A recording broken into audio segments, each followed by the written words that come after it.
আসসালামু আলাইকুম। আলহামদুলিল্লাহ, এই পর্যন্ত আমরা যতবার কোয়েল পাখির বাচ্চা ফুটিয়েছি তার মধ্যে এবারই সর্বোচ্চ বাচ্চা আমরা ফুটিয়েছি। আগে যে কোয়েল পাখির বাচ্চাগুলি এখানে ব্রুডিং করা ছিল, ওই বাচ্চাগুলি বিক্রি করার পর এই জায়গাটাতে নতুন করে এই কোয়েল পাখির জন্য আমরা ব্রুডিং সিস্টেমটা আবারও চালু করতেছি, যাতে করে নতুন যে কোয়েল পাখির বাচ্চাগুলি আজকে ফুটবে ওই বাচ্চাগুলিকে আমরা এখানে রাখতে পারি। কারণ আমি আগেই বলেছি এবার আমরা সর্বোচ্চ পরিমাণে বাচ্চা পাবো বলে আশা করছি। আলহামদুলিল্লাহ, এ কারণে এই ব্রোডারটাকে আমরা অনেক জায়গা নিয়ে অনেক বড় করে তৈরি করতেছি, যেহেতু এখানে আমাদের অনেকগুলি বাচ্চা একসাথে দিতে হবে। কাজগুলি করার ফাঁকে আমরা দেখে নিচ্ছিলাম যে বাচ্চাগুলি ফুটেছে কিনা। তো দেখলাম যে একটা বাচ্চা ফুটেছে, তার কিছুক্ষণ পরেই মানে ঘন্টা 3-4 পরেই দেখলাম যে সমস্ত বাচ্চাগুলি ফুটে ফুটে বের হচ্ছে। মাশাআল্লাহ, এই সময় আমাদের মূল কাজ থাকে বাচ্চা যখন ফুটে ফুটে বের হয় এর মাঝেই আমাদেরকে বুডারটা তৈরি করে রাখতে হয়, মানে নিচে তুষ দিয়ে তারপরে ছালার বস্তা দিয়ে এগুলো দিয়ে বুডারটা তৈরি করে তারপর এটা তাপ দিয়ে রাখতে হয়। অর্থাৎ মানে ইনকিউবেটর মেশিন থেকে যে তাপটা নিয়ে ওরা বের হয় ওই তাপটা আমরা এই বুডারের মধ্যে দেওয়ার চেষ্টা করে, যাতে করে ওদের সার্ভাইভ করতে কষ্ট না হয়। তো যাই হোক, আলহামদুলিল্লাহ, তুষ দেওয়ার পরে এটার উপরে আমরা ছালার বস্তা দিয়ে দেবো এবং তাপটা দেখার চেষ্টা করবো যে তাপটা ঠিকঠাক মতো এখানে আসতেছে কিনা। তো এটার জন্য আমি নিজেই শুয়ে পড়ে টেস্ট করতেছিলাম যে এই তাপটা নিচ পর্যন্ত আসতেছে কিনা, কারণ এখানে যেহেতু সেন্সর লাগানো থাকে উপর থেকে তাপ কন্ট্রোল করা যায়। তো যাই হোক, এই কাজগুলি করতে করতে আমাদের এই কাজটাও কমপ্লিট হয়ে গেছে। এর ফাঁকে আমাদের কিছু জিরো বাচ্চার অর্ডার ছিল, কয়েকটা ভাই আমাদেরকে বলছিলেন, তো তাদের বাচ্চাগুলি আগে দিয়ে দেবো এবং বাকি যে বাচ্চাগুলি আছে এই বাচ্চাগুলিকে আমরা বোর্ডারের মধ্যে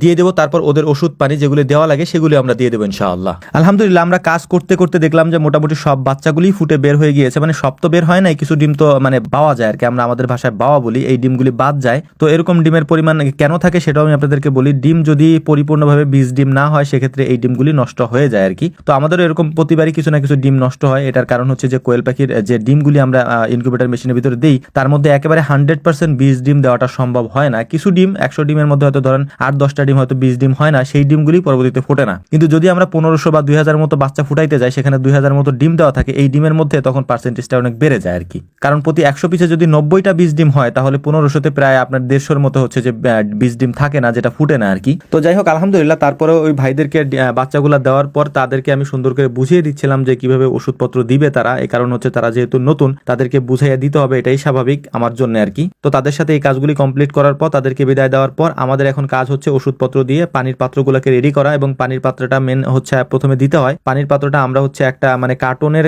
যে খাপ থাকে ওইটার উপরে দেই, যাতে করে ওই পানিটা নিচে না পড়ে, যাতে ওদের ঠান্ডা না লাগে আর কি। তো সুন্দর করে সবগুলা বোতল আমরা ভিতরে সাজিয়ে দেবো। সাজিয়ে দেওয়ার পর তারপর মূলত হচ্ছে এই বাচ্চাগুলিকে আমরা বের করবো। এখান থেকে বের করে এই বাচ্চাগুলিকে সুন্দর করে আমরা ভিতরে ঢেলে দিব আর কি। ঢেলে দেবো এই কারণেই, কারণ এই বাচ্চাগুলিকে যদি আমরা একটা একটা করে দিতে যাই তাহলে এই বাচ্চাগুলি ঠান্ডা লাগতে পারে। কারণ আমরা তেমন বেশি সময় আমরা নেই না, খুব দ্রুতই এই বাচ্চাগুলিকে বোর্ডারের মধ্যে দিয়ে দিই, যাতে তাপটা ঠিক থাকে। অর্থাৎ যে তাপ নিয়ে ওরা বের হয়ে আসে ওই তাপটা যেন ওই বোর্ডারের ভিতরে যাওয়া ওরা পায়। তো আলহামদুলিল্লাহ, বাচ্চাগুলোকে আমরা মেশিন থেকে বের করার পরে দেখতেই পাচ্ছেন, একটু মাশাআল্লাহ বললেন আর কি। আমি সবাইকে অনুরোধ করি, কারণ এই কারণে মূলত আমি গরুর ভিডিও দেওয়া বন্ধ করে দিছি, মানে বন্ধ করে দিছি বলতে কমাই দিছি আর কি। কারণ আমার অনেক সমস্যা হয় বা মানুষের অনেক বদ নজর লাগে, এটা আমি বারবারই আপনাদেরকে বলি। একটু মাশাআল্লাহ বললেন। বাচ্চাগুলোকে সুন্দর করে আমরা নামিয়ে দিচ্ছিলাম হচ্ছে ব্রুডারের ভিতরে। আপনারা দেখতেই পাচ্ছেন কি সুন্দর করে আলতো করে আমরা ওদেরকে নামিয়ে দিচ্ছিলাম এবং বাচ্চাগুলি দেখতে মাশাআল্লাহ অনেক কিউট হয়েছে। যেহেতু আমাদের কোয়েল পাখির ডিমগুলা সাধারণ কোয়েল পাখির তুলনায় একটু বড় হয় আর কি, সাইজে একটু না ভালোই বড় হয়, যে কারণে বাচ্চাগুলো বড় বড় হয় আর কি। মানে জিরো বাচ্চা সাইজ এত বড় হয়, এটা আসলে অনেকে দেখে অবাক হন। তো এটার একটা কারণ আছে, সেটা হচ্ছে আলহামদুলিল্লাহ আমাদের কোয়েল পাখির ডিমগুলা সাইজ একটু বড় হয়, এটার কারণে হচ্ছে এটা হয়। আর আমি আপনাদেরকে আগেও বলছি যে আমাদের যে কোয়েল পাখির ডিমগুলা এগুলো যে আমাদের যে সাজটা থাকে যেটার মধ্যে আমরা সাজাই ওইটার মধ্যে ঠিক মতো পড়ে না, কারণ হচ্ছে যে বড়, এই কারণে ওই সাজটার যে সাইজটা ওইটার মধ্যে ঠিক মতো পড়ে না আর কি। তো যাই হোক, আলহামদুলিল্লাহ আমাদের কাজটা মোটামুটি কমপ্লিট। এখন এটাকে সুন্দর করে ঢেকে দিয়ে তারপর আমরা আমাদের কাজ আজকের মতো এখানে সম্পূর্ণ করব। এবং উপরে আমরা দেখতে পাচ্ছিলাম যে আমাদের যে